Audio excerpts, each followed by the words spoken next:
Hi there, I'm Stefan T. Lauid, Visual C++ Libraries developer, and today I'm starting a new series called Core C++. So in previous series, I introduced you to the standard template library, which contains things like vector and algorithm and whatever, and then there was an advanced STL series. But these libraries are implemented on top of what's called the C++ core language. The core language is the part of C++ that you can use without including any headers whatsoever. It's always there, always available. It's the things like classes and virtual functions and using directives and templates that libraries are built on top of. It's sort of the relationship between the core language and the standard library is like between physics and chemistry. You know, chemists, they are built on top of physics, and they need to know physics even though they're not really physicists. So I'm very much like that. I'm a library developer. I write and maintain libraries for a living, but I still need to know a lot about the core language if I want to get my job done. Not just to understand hideous compiler errors, but also how to express myself. Very often times people will come and mail to our internal C++ mailing list saying, hey, how do I do X? And if you know enough about templates or name lookup or whatever, it's very possible to write a very convenient solution in C++ that wouldn't be possible otherwise. The core language it's really large. There's so many things going on in it. It can seem sort of overwhelming. So in this series, I'm going to be walking through various topics, starting with name lookup in this part, but then going on into overload resolution, template argument deduction, and any other topics that you want to suggest in the comments. So let's start off. What happens when you call a function in C++? If I just say something like foo of 1122, what happens? Well, the compiler needs to know a lot of things. It needs to know which foo you want. And this is also true in C, but in C++, it's so much more expressive, and that means that there's a lot more going on in the core language. First, the compiler has to do name lookup.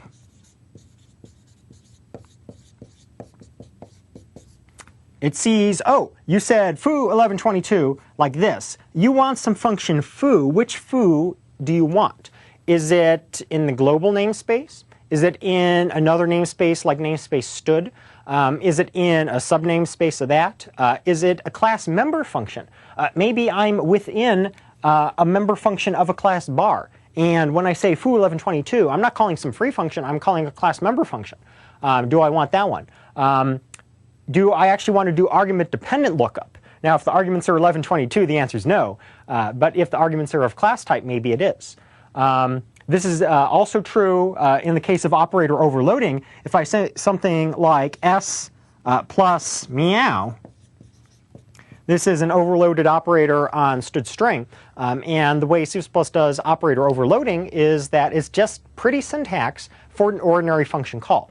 This is just another way of writing operator plus of s and meow.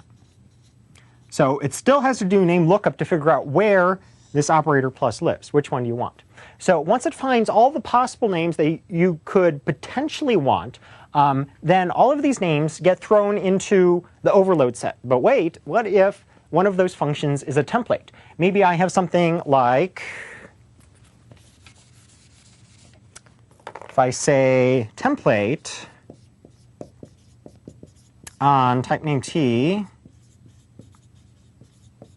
type name u. This is totally unrealistic. Void foo taking a const tref t and a const uref u do stuff. Name lookup will find potentially this function template foo in the global namespace or wherever. But you haven't given it explicit template arguments, which is good. You shouldn't usually give functions explicit template arguments. But the compiler has to go fill them in and to generate function signature that you can actually call. Because a function template is like a cookie cutter. You can't eat a cookie cutter. It's made of metal. But you can use it to stamp out cookies, and cookies are delicious. So the compiler wants to stamp out an ordinary signature. That means it needs to do, potentially, template argument deduction.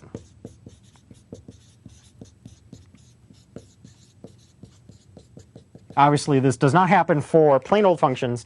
They just get thrown into the overload set. So once template argument deduction is performed for any functions that might have been found, and that can either succeed or fail. If template argument deduction fails, then nothing is added to the overload set. That's that crazy rule called substitution failure is not an error. Fine, there's like a zillion ways to pronounce that. Then what the compiler does is overload resolution.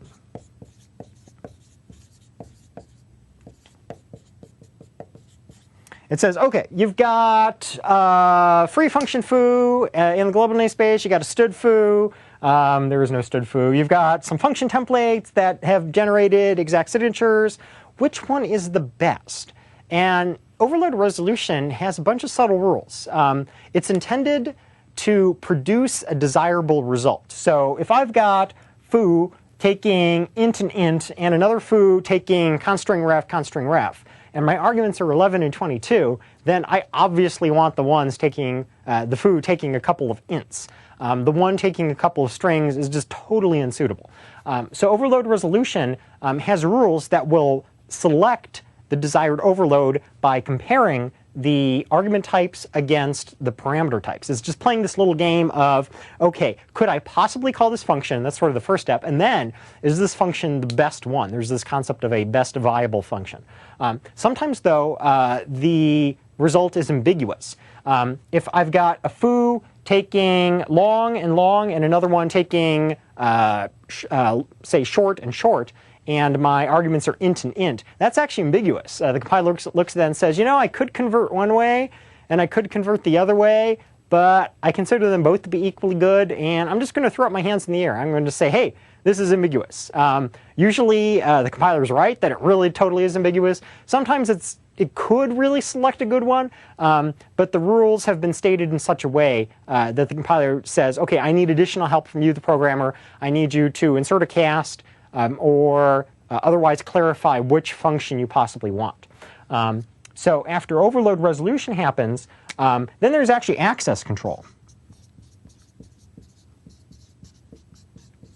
This is performed surprisingly late in the process for very good reasons. So one of the things, as I'm a chemist, not a physicist, when I look at the core language, I look at it from the perspective of, okay, here's this core language handed down to me by the committee. I want to understand how it works and how to write programs using it, and then how those programs could potentially misbehave, so I can either diagnose compiler errors or structure my program in such a way that I can avoid triggering undefined behavior or unspecified behavior, like the unspecified order evaluation or whatever. I don't usually question why the rules are structured the way they are, because I can't usually immediately see a rationale for it. I like to say that in the standard library, things sing to me. If I see something in the standard library, I know why it's structured that way. Even if I don't know, if I haven't already been told the rationale, I can figure it out for myself. The core language, for whatever reason, it doesn't sing to me like that. So I just usually say, you know, these are the rules the way they are. You know, I believe that they've been designed good, but don't ask me for the rationale. In the case of access control, though, there is a reason why it's performed so late in the process, and I am aware of the reason, so I don't need to speculate. And it's sort of a deep principle that making a function public or protected or private shouldn't affect which function could possibly be called. That would be very strange. If we had a class where all of its member functions were public, and then we look at that class and we say, oh, you know, nobody else really needs to see this, you know, meow function that I have. I can go make it private. If making it private had any effect other than transforming code that used to compile into a hard compiler error, if instead it could affect the result of overload resolution and make the code still compile but call something totally different, that would be very strange, and it would actually be a gotcha. C++ is full of enough gotchas already. So when the language was designed, I believe it was Stroustrup who said, you know, access control needs to be applied as one of the very last steps. After finding all the possible names that could be called and running template argument deduction and overload resolution, once we pick a winner then we see if we could possibly call that winner if we have sufficient access to it. And then finally, it's not even really a step here, but it happens at runtimes anyways. Then there's virtual functions. So just because I found a particular function to call and I have access to it, that may not be the function that I actually invoke. It is quite possible in a class for a function to be overridden, and even though users don't usually write code like this, you can easily have a public virtual function that's been overridden by a private virtual inner-derived class, and that one will actually be called. The way I like to put it is virtuosity is orthogonal to access control. But that's specific to classes. It doesn't affect free functions, which are never virtual. So I want to start by looking at name lookup in this part because it is surprisingly tricky when you start looking at all the subtleties. You can go potentially for years without really looking at all of the ways that name lookup works. But if you want to really understand what's happening, that's when you start consulting the standard. So I've got a copy of the current working paper. As of this date, it's N376 open. You can access this for free at WG21's website. That's the standardization committee. And the way that the standard is organized, which I've previously shown in the intro and advanced STL series, is it's organized into a bunch of clauses. Clause is the standard term for these big numbered sections, like 3 basic concepts, or 5 expressions. Every expression you could possibly ever write in C++ is covered in this clause. So a clause is big. It is huge. It's got all these little subsections like 5.1, 5.3, and so forth. So the standard starts off with all of the core language clauses, classes, derived classes. There's a whole clause just for overloading, another one for templates. And around clause 17, that's when it switches to the standard library. So all of the later clauses in the standard, 17 through 30 in this case, these cover the standard library, and it's the first ones that cover the core language. They reference each other, of course, but it's usually in the direction of the standard library referencing the core language. The core language almost never references the standard library, and then we've got some appendices at the bottom. So they're not quite organized in the order in which, say, a function call works. Although in this case, name lookup lives under clause 3, 3.4 name lookup, so I'll be pointing to that one. And also namespaces live under clause or section 7.3 namespaces. You can see it's kind of scary how I can just know which section something lives in. Like I know that even without looking, it's 14 that's templates, and 5 that's expressions, that sort of thing. After a while, you start to internalize the standard, but early on, for the first few years, search in the PDF was my constant companion. So for name lookup, one of the things that makes name lookup tricky is this concept of namespaces. We all sort of know why namespaces exist, but just to go over it again. In C has no concept of namespaces. Everything lives in what C++ programmers consider the global namespace. What happens if, and that's fine, like for small programs, it's fine. You've got just a few thousand functions, and if you are, or your programmer team can decide on what function should be called, there's no risk of collisions. But that starts breaking down as soon as you go to larger and larger programs that are built of libraries. Library A decides it really wants the function name sort. What if library B also wants that function name? They were developed independently, perhaps at totally different times, separated by years. And then some program C decides, oh, I want to use both library A and library B. But wait, they both define this function called sort, and they're both trying to call this function. And hey, what if my own program has a function called sort? What do I do? So as a defense, C libraries will often prefix all of their function names and data structure names with the name of the library. Like zlib or bzip2 will prefix it with z or bz, that sort of thing.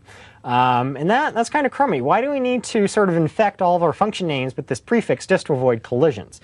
Wouldn't it be great if we had a language feature that could avoid that? So that's why namespaces were developed. The idea is that every library will define all of its functions, all of its classes, and other tech inside a namespace, and only that namespace needs to avoid colliding with some other library. Usually that's pretty easy because the name of the library is relatively unique.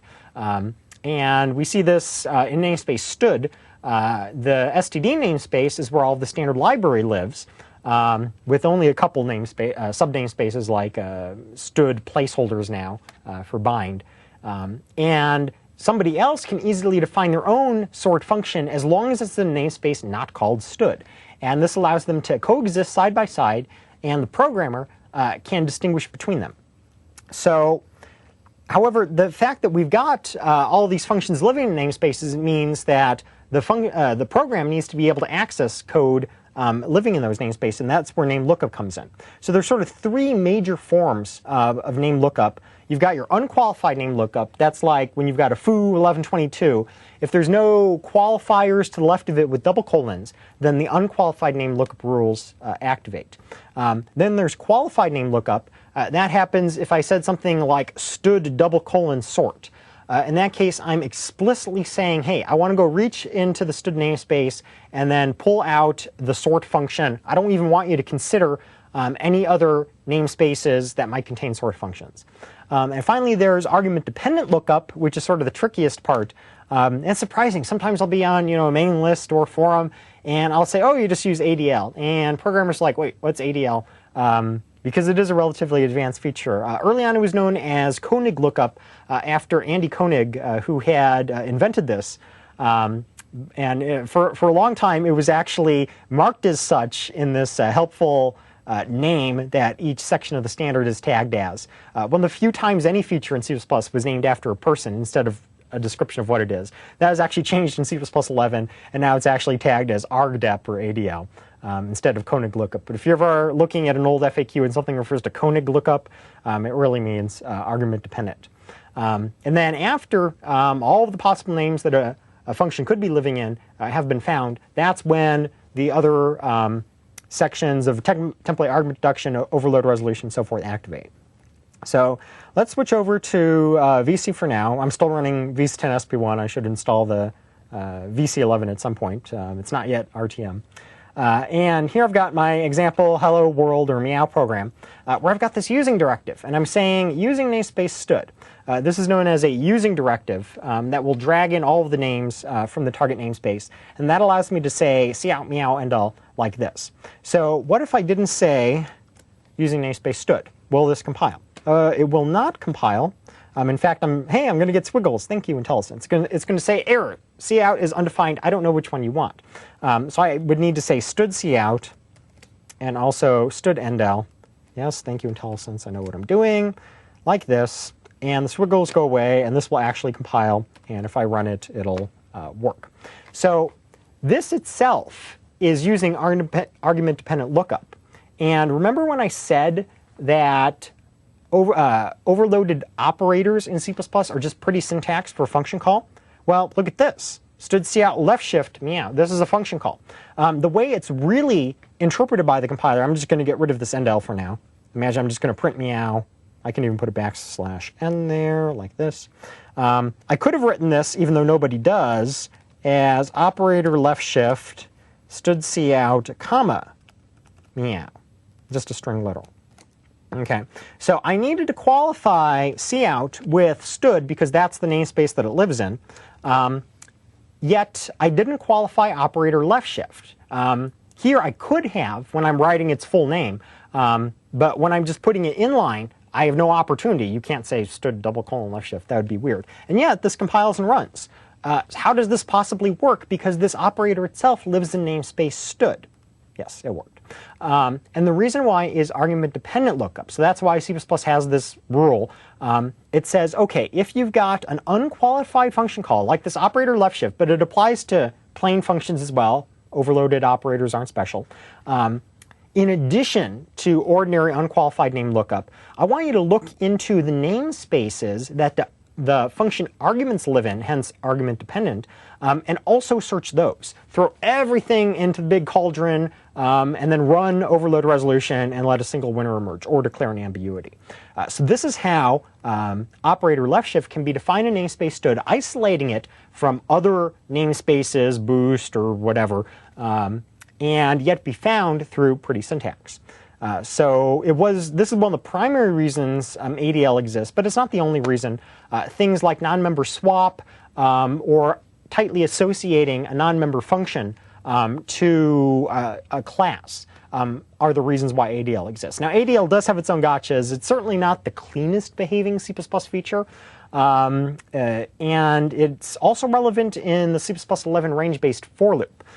If you watched my Going Native 2012 presentation, at the end of the slides, actually in the bonus slides section because I didn't get to cover it, when you write something like, let me show this, if I say include vector, and I have a vector int v, this will not compile because I'm still running v10, I'm just writing some code here, and if I said something like for autoref e in v, the range-based for loop has a bunch of rules that say, okay, let's look at this. Is it a built-in array? No. Does it have begin and end member functions? Yes for vector, so it's just going to call them. Otherwise, if it's just some other type, it's going to say, I said something like range here.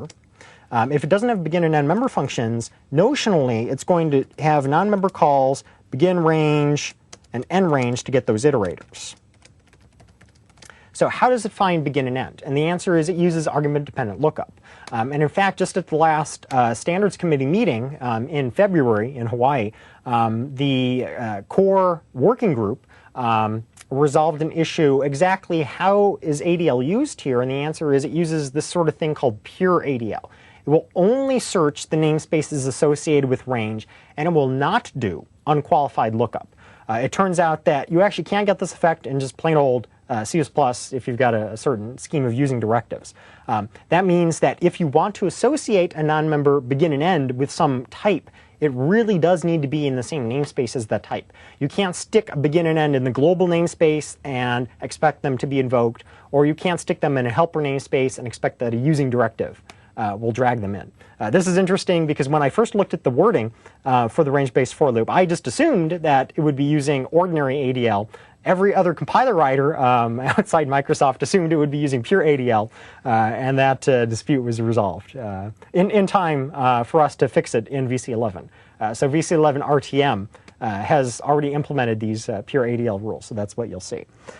Just one example of how these rules can get more and more complicated, and yet they're used to power something that's ultimately very simple. Like when I write a range-based for loop, I'm not really worrying about how it's finding that begin and end. But the compiler must know exactly how to find a begin and end. That's why the core working group has to resolve issues that might seem very fiddly and extremely obscure to most programmers, but they do matter, especially to library writers like me who are always trying to do complicated and tricky things. So one thing, actually a couple things that I always see people confused about are namespace aliases in addition to using directives and using declarations. Sometimes I'll write the syntax, and people will say, wait, what is that thing? Is that new to C++11? And the answer is no. No, these things are actually old. They were in C++98. So imagine that I've got namespace foo, and then nested within namespace bar, and then namespace meow, like this. And then I've got a class kitty. Or it could be, concurrency, parallel algorithms, Windows Foundation collections, whatever you got. Not every namespace is as convenient as STD, only 3 letters. Now, I can always refer to this thing using explicit qualification as foo, bar, meow, kitty. In part 2, I'm going to be making nothing but cat noises. like this. But this is horribly verbose. I had to say all these double colons. Yeah. Now I could use, I'll get to the using part, but if I still want to be clear where I'm getting this class from, it could be a class, it could be a function, whatever, but I just don't want to be so verbose. For types, we have typedef. So I could, once and for all, I could say typedef, this thing, as, say, f, b, m, k, and then wherever this lives, the global namespace or wherever, now I can just refer to fbmk, this fake name, and it's really a typedef for this particular type. So that works for classes. But what if I had to do this for like 10 different classes? Should I make typedefs for all of them? That's kind of lousy. Or what about for functions? I can't typedef a function. That doesn't make sense. It's a typedef. So C++98 has this thing called namespace aliases. Instead, what I can do is I can say namespace fbm equals foobar, yeah, like this. And then later on, I can say, oh, I want an fbm kitty. Or I could use qualified lookup to do something like call fbm feed my kitty, like this. Call this k. So when I say namespace fbm equals some horribly long namespace, this is what's known as a namespace alias. You can think of it as a typedef for namespaces. So fbm is just a quick way to say foo, bar, meow. It only works for namespaces. You can't put like classes or anything in there.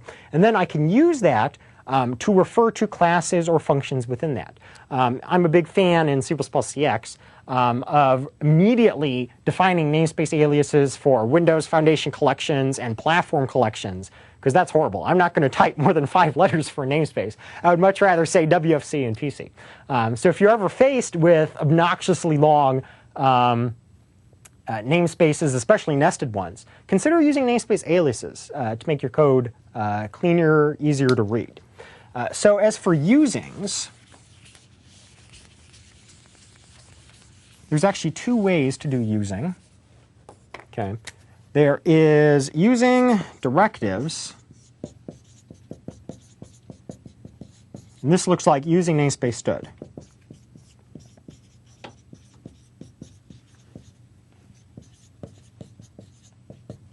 And then there's using declarations.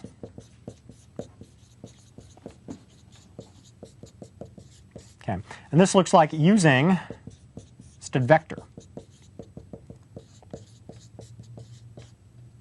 This is the one that most people see on day 1 in their Hello World programs that simply drags everything in. So a using directive says, I want to take all the names in stood and drag them out. That's how I think of it. I'm just dragging all of those names into the global namespace. So then I can refer to anything that lives in namespace stood unqualified. And the way this works is unqualified name lookup has a rule that it says, okay, first I'm going to search for everything that really exists in the global namespace, like all of the stuff in the C standard library, size T and whatever. And then if there's any using directives, I'm going to go search those namespaces too. And the way the standard's written, that search is transitive.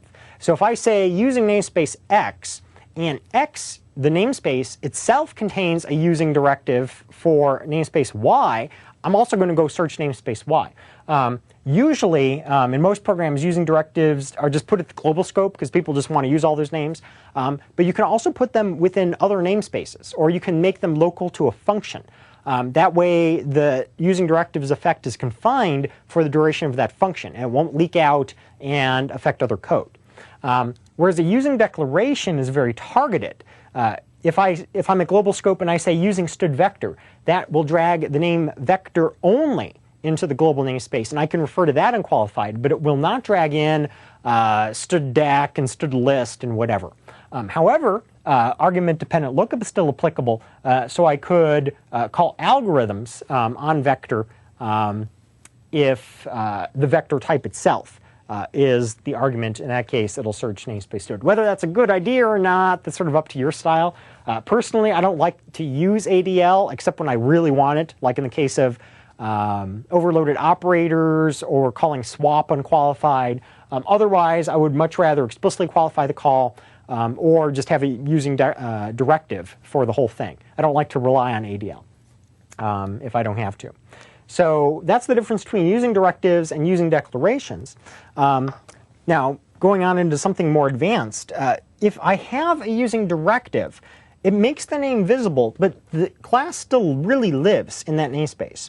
So here I'm going to get rid of the standard library. Okay, so now I have nuked all my standard library code, my hello world. Because we're using the core language, I don't need to include any headers. I will, however, include standard.io.h, or studio as I pronounce it, because I just want to print some stuff, but this is no relation to the actual code that I'm working with. So imagine that I have a primary template. Skipping ahead to clause 14, a primary template is when I have something like template, type name t, struct meow. This is for an arbitrary t, I don't know what it is yet. And I have a member function, void per, and here I just want to print something proving that I'm calling it. So puts meow of t per.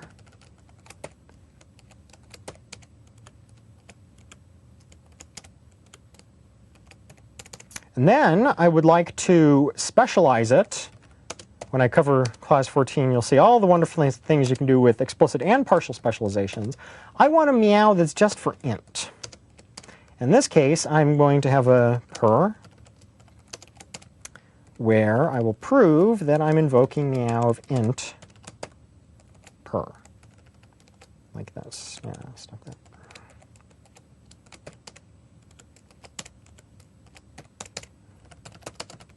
Then in my main, I will have meow of long L, L per, meow of int, I per. And I want a breakpoint here. And compile. Bam. So this does prove that, yes, meow long will call the primary templates meow t per, and meow int will call this explicit specialization meow int. So here I've put it in the global namespace because it's just a toy example, but what if I had this in an actual namespace imitating somewhat more closely real library code? So I could say, okay, I'm going to put this in a namespace foo, like this, and I will then indent all this stuff, and then close the namespace, and then this will not compile. In fact, the squiggle will tell me identifier meow is undefined because I put this in namespace foo. So in main, I could either qualify foo meow or, hey, let's try a using declaration. So I could say using foo meow.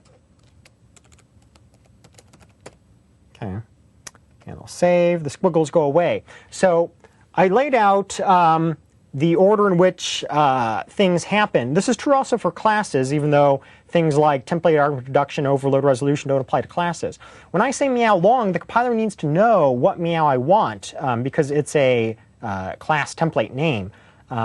So it needs to go look up meow. When I say using foo meow, I'm dragging in the name foo meow into main. This will exist only for the scope of main. If I try to refer to meow outside of this function, I'll need to qualify it or have another using declaration.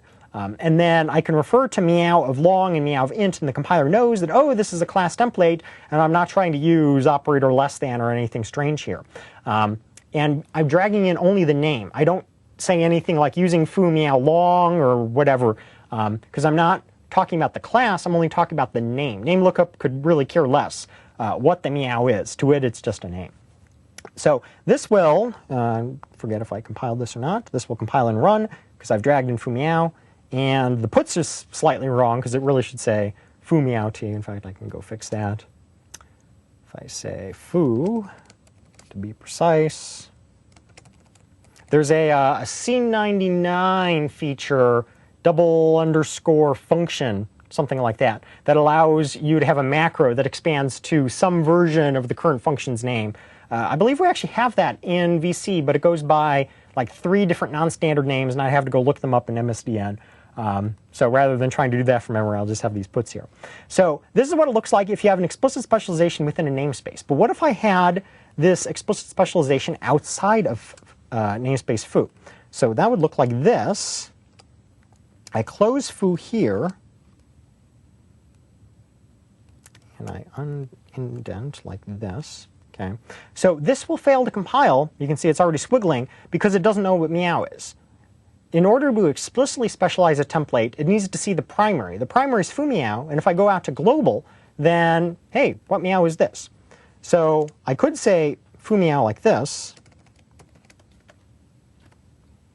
in which case it will compile and run as usual. That's not the one I want. Here we go. As expected. But now imagine that I've got using declarations. So if I say something like this, suppose that I'm in namespace, let's see, what scheme do I want? Yeah, I'll put it in a subnamespace. So if I have a namespace bar,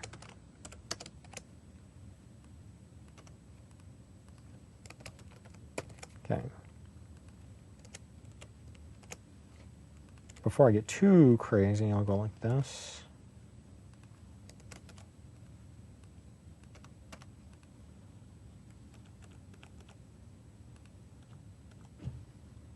And this is foo bar meow.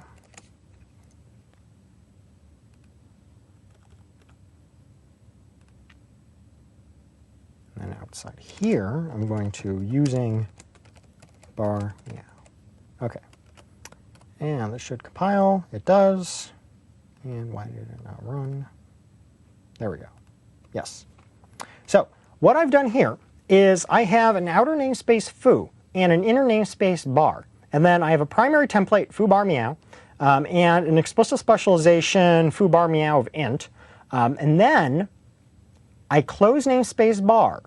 So I'm done with that. And in the outer namespace foo, I say using bar meow. So I'm dragging in the inner namespace meow into the outer namespace. So that means when I'm in main, I can say using foo meow and pretend that I defined it all along in that outer namespace.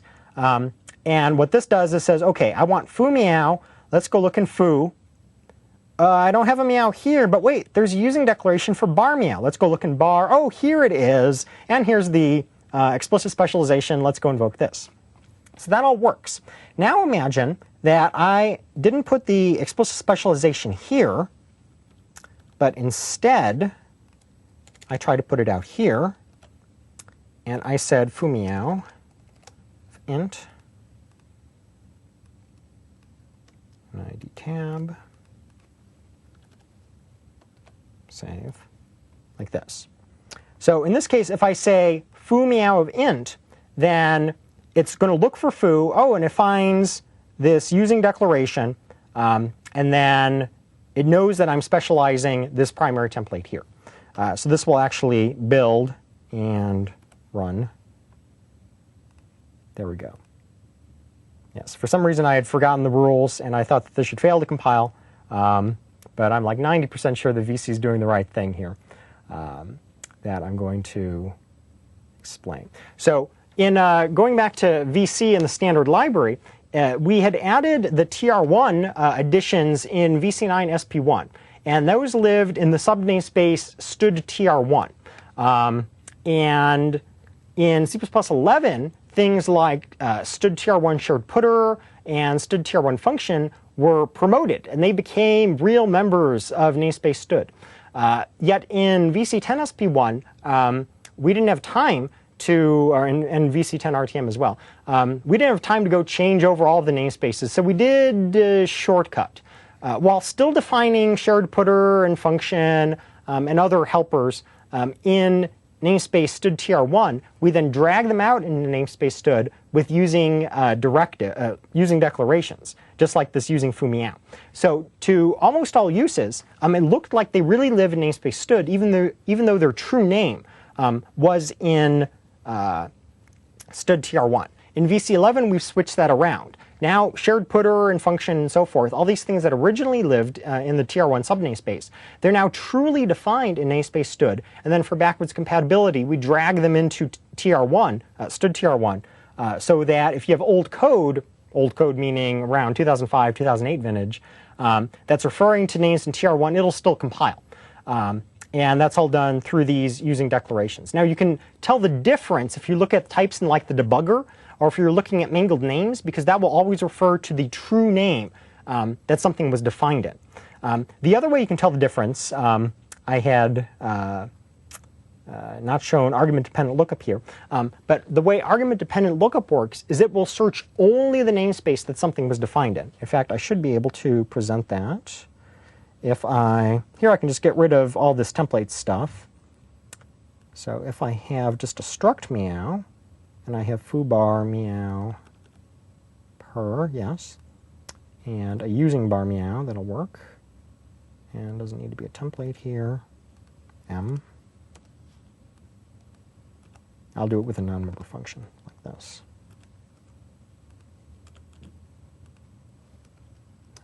I don't want to run. Okay, and here per should be a non-member function. Here I just want an empty struct to serve as a type. Yes. If I have a void per taking a const meow ref, doesn't really need to be const, and I'm going to put that I am a foo bar per like this. Okay. So this is invoking argument-dependent lookup to find foobar per that lives in the same space as meow. And in fact, I don't need this using directive here. I can just say foobar meow like this. Save, execute. Foobar per, like that. Now, here I defined the function per in the exact same namespace as where meow lives. Its true name. But it's also visible as just plain old foo, meow. So this will still compile.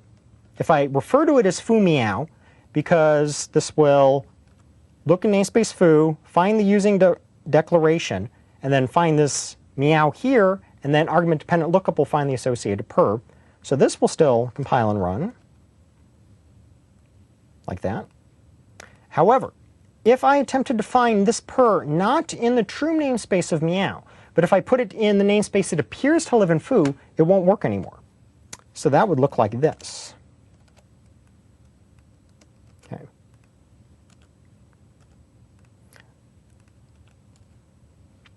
Now let's page down.